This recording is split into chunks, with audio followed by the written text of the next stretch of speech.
Musulman kişi bul dünyada da, jana ahirette da жақсы жашоого жеткенге аракет кылуубуз керек. Сахабалардын биринин өңү кубарып, аябай бир жаман бир абалга түшүп калган кезде пайгамбарыбыз саллаллаху алейхи вассалам ошол сахабадан сурайт: эмне абалың мындай жаман бир абалдасың деп сураганда,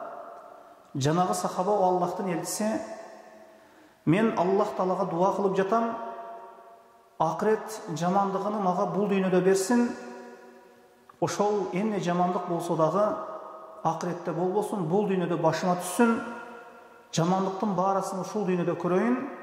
ал эми акыретте көптөгөн жакшылыктарга жетейин деп мына ушундай дуа кылып жатам деп мына ушундай айткан кезде пайгамбарыбыз саллаллаху алейхи вассалам мындай айтпагын: балким раббана атина фид дунья хасана ва фил ахирати хасана ва кина азабан нар. О Аллахым, мага дүйнөнүн дагы жакшылыгын бергин, жана акыреттин дагы жакшылыгын бергин, жана мени тозок азабынан сактагын деп дуа кылган деп пайгамбарыбыз саллаллаху алейхи вассалам мына ушул сахабасына мына ушундай дуа кылууну үйрөткөн экен. Мына ушуга көрө мусулман киши бул жашоодо да жакшы жашоого жеткенге, жакшы жашаганга аракет кылуубуз керек,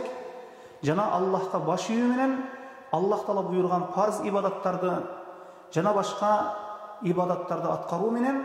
акыретте дагы жакшы жашоого жеткенге, бейишке жеткенге аракет кылып жашообуз керек.